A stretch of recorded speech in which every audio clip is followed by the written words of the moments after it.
Assalamualaikum warahmatullahi wabarakatuh.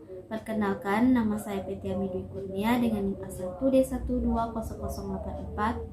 Saya Resti Latifah dengan NIM A1D1200078 dari ruang 03. Di sini kami membuat video ini untuk memenuhi tugas UTS Perspektif Global yang diampu oleh Ibu Violita Zahyuni dan Bapak Faizal Chan. Selamat menyaksikan.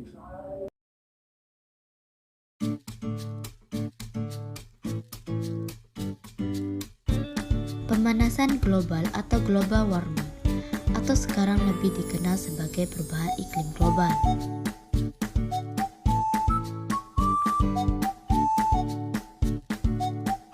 Ada bertambahnya gas-gas rumah kaca di atmosfer.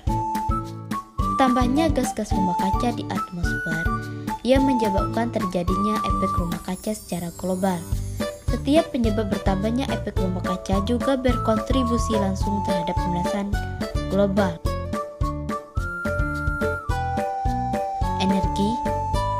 Energi karena hampir sebagian besar pembangkit listrik di dunia menggunakan minyak bumi dan batu bara. Maka tentu saja aspek ini berpengaruh besar terhadap pemanasan global.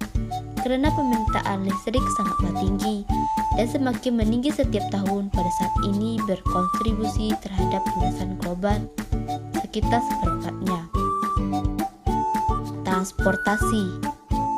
Transportasi karena hampir seluruh sistem transportasi menggunakan bahan bakar fosil. Maka semakin banyak orang yang memakai kendaraan pribadi akan berdampak pada peningkatan gas karbon dioksida di atmosfer saat ini, berkontribusi sebesar 20% terhadap pemanasan global. Selanjutnya ada industri peternakan sapi. Industri peternakan sapi menghasilkan gas metana yang besar ke atmosfer. Gas-gas ini dihasilkan dari kentut sapi dan kotoran sapi yang diproduksi oleh bakteri pengurai selulosa di perut sapi.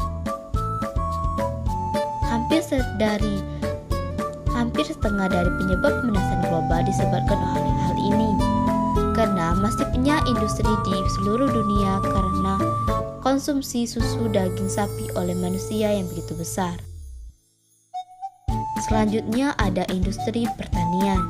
Industri pertanian, pupuk yang digunakan dalam pertanian melepaskan gas nitrous oxide ke atmosfer, merupakan gas rumah kaca. Selanjutnya ada yang terakhir, limbah rumah tangga. Limbah rumah tangga menghasilkan gas metana dan karbon dioksida yang dihasilkan dari bakteri-bakteri pengurai sampah. Ada pencemaran laut. Pencemaran laut dapat menyerap karbon dioksida dalam jumlah besar. Akan tetapi, akibat pencemaran laut oleh limbah industri dan sampah, laut menjadi tercemar sehingga banyak ekosistem di dalamnya musnah, yang menyebabkan laut tidak dapat menyerap karbon dioksida lagi. Penebangan dan pembakaran hutan. Penebangan dan pembakaran hutan sangatlah berdampak buruk karena hutan dapat menyerap karbon dioksida di atmosfer. Mencairnya es di kutub. Mencairnya es di kutub, permukaan es berwarna putih, dapat memantul lebih dari 60% sinar matahari. Akan tetapi, jika semakin besar es yang mencair, sinar matahari tidak dipantulkan seperti sebelumnya, karena lautan hanya dapat memantulkan sinar matahari sepuluhnya saja.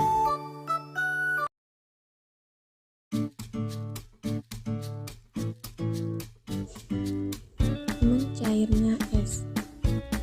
Kenaikan temperatur dari tahun ke tahun menyebabkan es di kutub mencair yang sangat berefek besar kepada ekosistem.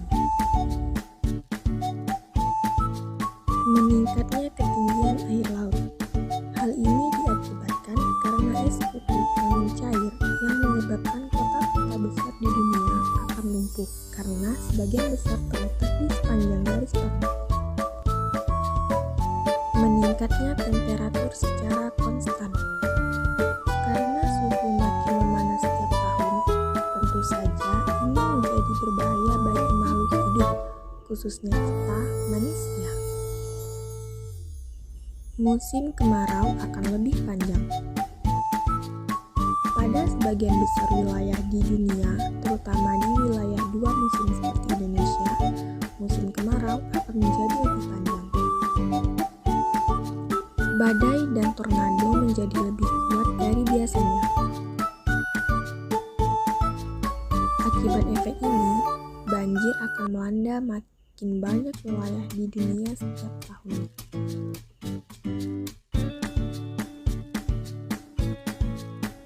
Mengurangi pemakaian energi listrik, seperti mengurangi penggunaan lampu pada siang hari dan mengurangi penggunaan televisi jika tidak ditonton.